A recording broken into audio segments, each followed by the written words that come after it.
पत्नी का भूत। एक आदमी की पत्नी अचानक से बहुत बीमार पड़ गई।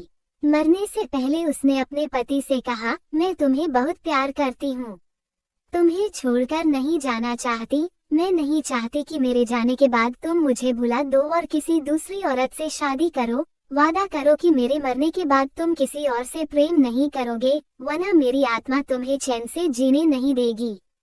पत्नी का भूत। और इतना कहकर वो चल बसी। उसके जाने के कुछ महीनों तक उस आदमी ने किसी दूसरी औरत की तरफ देखा तक नहीं, पर एक दिन उसकी मुलाकात एक ऐसी लड़की से हुई जिसे वह चाहने लगा।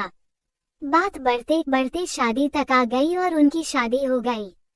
शादी के ठीक बाद आदमी को लगा कि कोई उससे कुछ कह रहा है। मुड़कर देखा तो वो उसकी पहली पत्नी की आत्मा थी।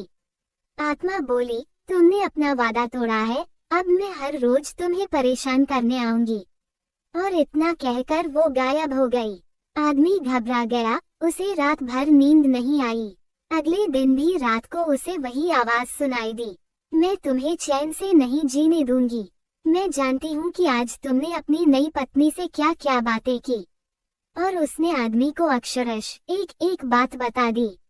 आदमी डरकर कांपने लगा। अगले दिन वह शहर से बहुत दूर एक जैन मास्टर के पास गया और सारी बात बता दी। मास्टर बोले, ये प्रेत बहुत चालाक है। उद्धरण चिन्ह। बिल्कुल है, तभी तो मेरी एक एक बात उसे पता होती है। आदमी घबराते हुए बोला। मास्टर बोले, कोई बात नहीं, मेरे पास इसका भी इलाज है। इस बार जब तुम्हारी पत्नी का भूत आए तो मैं जैसा कहता हूँ तुम ठीक वैसा ही करना। उस रात जब आत्मा वापस आई तो आदमी बोला, तुम इतनी चालाक हो, मैं तुमसे कुछ भी नहीं छिपा सकता। और जैसा कि तुम चाहती हो मैं अपनी पत्नी को छोड़ने के लिए भी तैयार हूँ, पर उसके लिए तुम्हें एक प्रश्न का उत्तर देना होगा, और अगर तुम उत्तर न दे पाई तो तुम्हें हमेशा हमेशा के लिए मेरा पीछा छोड़ना होगा। पत्नी का भूत बोला, मंजूर है, पूछो अपना प्रश्न। आदमी ने फौरन जमीन पर पड़े बहुत सारे छोटे छोटे कंकड़ अपनी मुट्ठी में भर लिए और बोला, बताओ मेरी मुट्ठी में कितने कंकड़ हैं। और ठीक उसी समय भूत गायब हो गया। कुछ हफ्तों बाद वो एक बार फिर से जैन मास्टर के पास उनका शुक्रिया अदा करने पहुंचा। मास्टर, उस भूत से मेरा पीछा छुड़ाने के लिए मैं जीवन भर आपका आभारी रहूंगा। आदमी बोला, पर मैं ये नहीं समझ पाया कि आखिर उस प्रश्न में ऐसा क्या था कि एक झटके में ही भूत गायब हो गया। मास्टर बोले, बेटा, दरअसल कोई भूत था ही नहीं। उद्धरण चिन्ह। मतलब? आदमी आश्चर्य से बोला, हाँ, कोई भूत था ही नहीं। दरअसल दूसरी शादी करने की वजह से तुम्हें एक अपराधबोध महसूस हो रहा था और उसी वजह से तुम्हारा दिमाग एक भ्रम की स्थिति पैदा कर तुम्हें भूत का अनुभव करा रहा था, मास्टर ने समझाया। पर ऐसा था तो वो मेरी हर एक बात कैसे जान जाता था? आदमी ने पूछा। मास्टर मुस्कुराए, क्योंकि वो तुम्हारा बनाया हुआ ही भूत था, इसलिए जो कुछ तुम जानते थे वही वो भी जानता था। और यही कारण था कि मैंने तुम्हें वो कंकड़ वाला प्रश्न पूछने को कहा, क्योंकि मैं जानता था कि इसका उत्तर तुम्हें भी नहीं पता होगा और इसलिए भूत भी इसका उत्तर नहीं दे पाएगा और तुम्हें तुम्हारे दिमाग की ही उपज से छुटकारा मिल जाएगा।